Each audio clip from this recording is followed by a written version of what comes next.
আসসালামু আলাইকুম এভরিওয়ান, কেমন আছেন সবাই? আশা করি যে যেখানে আছেন ভালোই আছেন। তো আজকে রান্না করব কাতল মাছ দিয়ে, যে সবুজ টমেটোটা আছে ওইটা দিয়ে আমি কাতল মাছটাকে ভুনা করব। তার জন্য আমি 4 পিস কাতল মাছ নিয়েছি, আর এখানে প্রায় আধা কেজির মতো সবুজের যে টমেটোটা আছে ওইটা নিয়ে নিয়েছি। এখন একটি পাত্রে আমি তেল দিয়ে তাতে কাতল মাছে হলুদ, লবণ, মরিচ মাখিয়ে ভেজে নেব। এরকম আরও নতুন নতুন রেসিপি পেতে আমার পেজের সাথেই থাকবেন।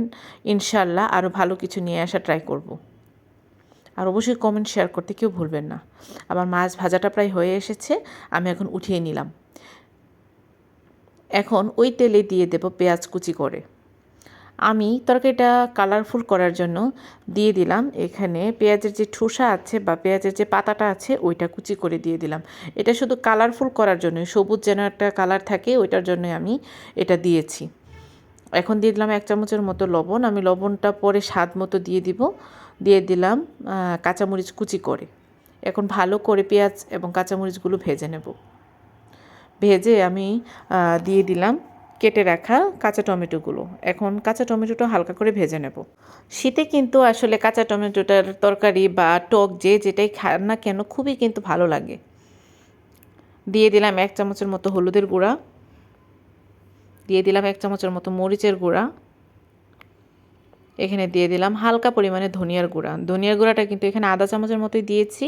এখন সবগুলো মশলা এবং টমেটোগুলো ভালো করে ভেজে নেব।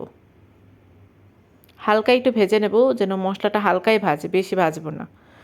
এখন দিয়ে দিব পানি সেদ্ধ হওয়ার জন্য। আমি ঢাকনি দিয়ে ঢেকে রান্নাটা প্রায় 10 মিনিটের মতো রান্না করব। যেহেতু আমি ভালো করে ভেজে নিয়েছি তাই আর কি।